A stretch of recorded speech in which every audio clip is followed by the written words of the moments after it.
Welcome back to another stupid ass weekly quickie hardly anyone watches. I wanted to do something a little bit different today, and I thought I would share my thoughts on two shows that I recently finished and four that I am currently on. Now, I know six is a weird number. I really should have just done five, but I figured no one's really going to watch these anyway, so fuck it, right? The first show I recently finished that I need to put you on is Beef on Netflix. Season one stars Ali Wong, and season two stars Charles Melton. And if you never thought the porn stash was hot, just wait until you see it on Charles, cause damn. Here's the thing about this show. How do you create a show where you hate everyone equally? Now, if I'm being honest, my first impression was White Lotus energy, but not quite. Like, I really thought they almost ripped off the style of White Lotus, but immediately it becomes a show completely on its own, which is why, in my opinion, it's so worth the watch. What makes this show so genius between season one and season two is that the show really gives you two wrongs, and you have to decide which one is worse, if that makes any sense. The setup for it to be 100% subjective is fucking insane. Ali Wong is absolutely genius in the first season. How she hasn't won an award for this role yet is absolutely crazy to me. Season two, the ending straight up pissed me off, which no spoiler here, but I haven't felt this let down by a character in so long. Now, let's get one thing straight. I didn't hate the ending because of the series or the writing or anything like that. I hated the ending because just when you started to see a little bit of hope in a character, you're left with this what the fuck moment because I genuinely found myself rooting for these characters, okay? That's how good this entire series is. So if you haven't watched this show yet, 10 out of 10 recommend because the way you find yourself trying to rationalize all the stupid shit that these characters are doing, because we've all heard the saying, two wrongs don't make a right, and this show really does put you in this position where you're kind of like, fuck, both ends, both characters, both positions are so wrong, so how do you determine which one is actually right? It's absolutely conflicting, but it's so fucking genius. So again, 10 out of 10. If you haven't, you need to. Another show I recently finished was Imperfect Women. I mean, talk about a woman leading stacked cast. This one's totally top tier. You've got Elizabeth Moss, you've got Kerry Washington, and you've got Kate Mara. Such a great cast. Great concept, great stories, three best friends, one of them ends up dead, and the two are trying to solve the mystery of who killed her. But damn, did this ending absolutely suck ass, and I want to share my thoughts on why, in my opinion, it sucked so bad. First of all, it was too predictable, and no, I'm not going to share any spoilers on it because I still think this is worth a watch. In my opinion, it was just too predictable. The ending, I feel like, could have had a little bit more of a plot twist. The entire series had like psychological thriller and mystery energy to it, and I really wish that the series would have honed in on that, especially at the end. This show does a really good job at really setting it up so that any plot twist could have been insane. Like, it could have been one of the best friends, it could have been her husband, it could have been her stepdad, it could have been the lover. Like, they gave us so many angles on who the murderer could have been, and once the murder is solved, it turns out to be the most predictable and the most predictable part. And I don't know if that's what's part of the beauty of this show and why I still liked it so much, is because you really look at everyone as if they're fucking guilty. But I hate that the ending was the most predictable and the most obvious outcome ever. I feel like because they had us looking at everyone as a suspect, the plot twist could have been something that wasn't in front of our eyes, if that makes any sense. Like, legit, the climax and the setup of this entire series was so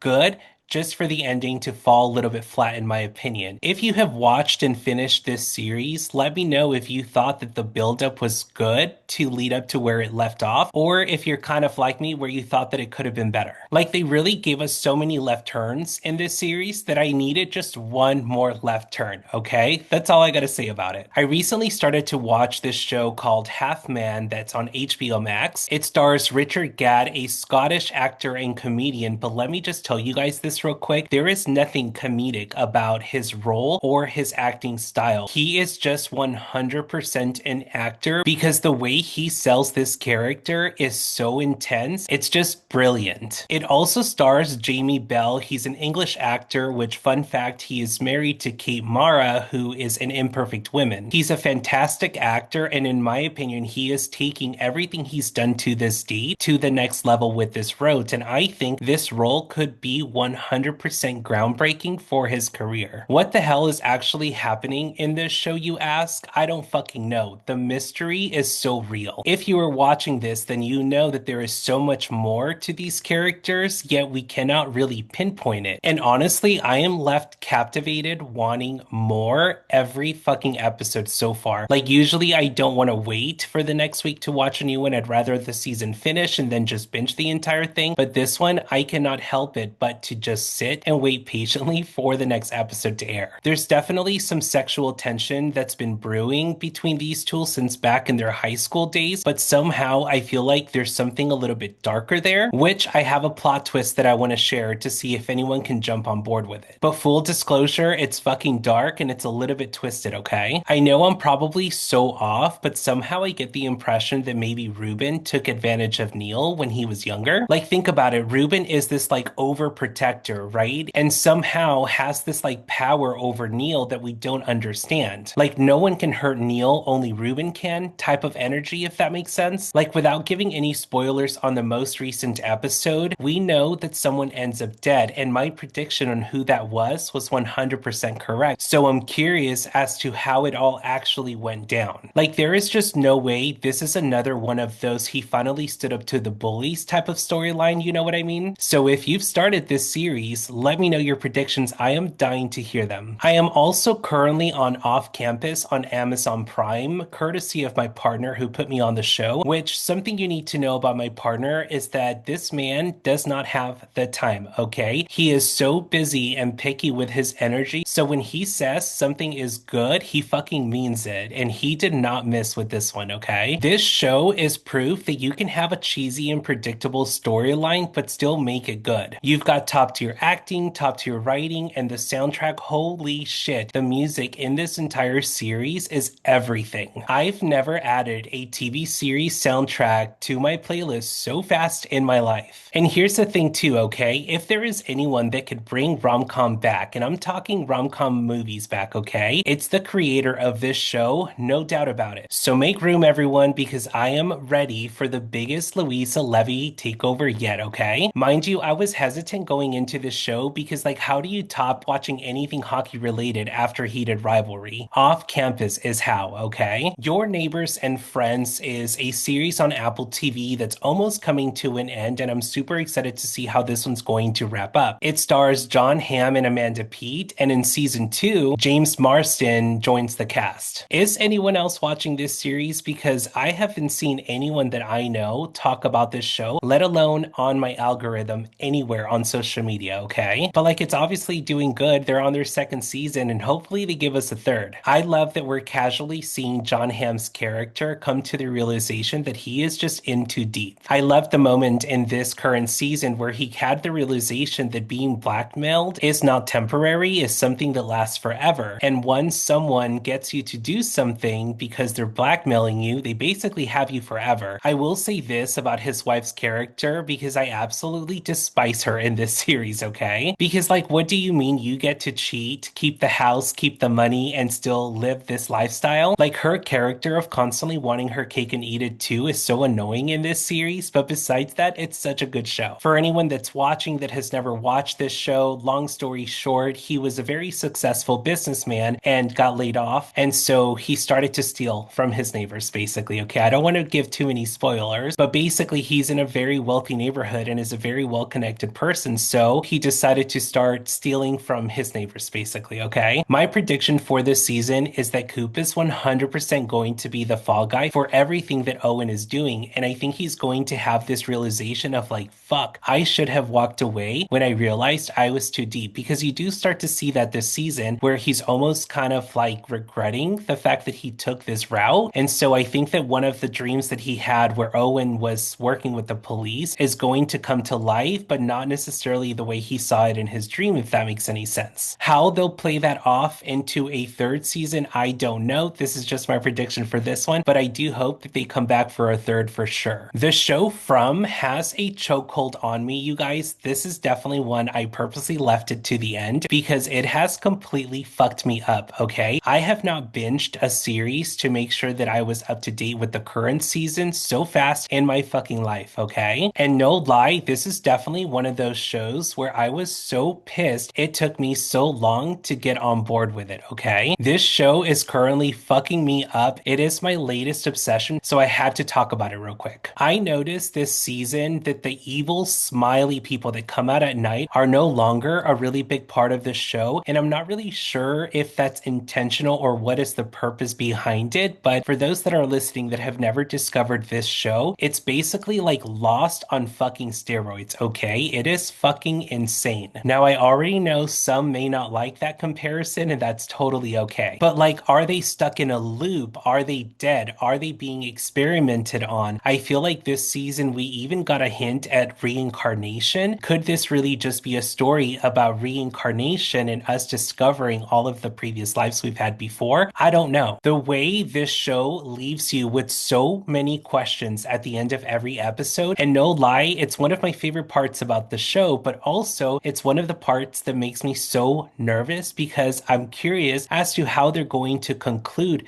everything at the end of this season. Like, there is a part of me that has had so many questions that I'm nervous that a lot of it is going to be left unanswered, which is why I kind of compare this to Lost, even though I don't necessarily think that it's such a fair comparison, because I think they have already established that that is not the route that they are going on. They are for sure going to answer so much, but how? Because I have so many questions. So even though this is one of the parts I love about the series, it's also one of the reasons why I am a little bit nervous, because I don't know how they are going to answer all of my questions, considering I am left with like 15 new ones by the end of every episode. You know what I mean? If there is any show that I am so curious about other predictions, this is definitely one of them, because I am dying to hear what other people have to say and what are other people thinking that the actual storyline to this entire series actually is all about. So if you have some, please share them with me. This is the one where I am like dying to hear everyone else talk about it. So just in case you are new here, my name is Mo. I am the host of Unshut. On Thursdays, I do weekly quickie episodes just like this one here on YouTube only, and full episodes on Mondays across all streaming platforms. And also, just in case you are discovering this channel for the very first time with this video, I hope you subscribe. Have a good one, everyone. And also let me know in the comments, what are you currently watching that you can put me on? Take care.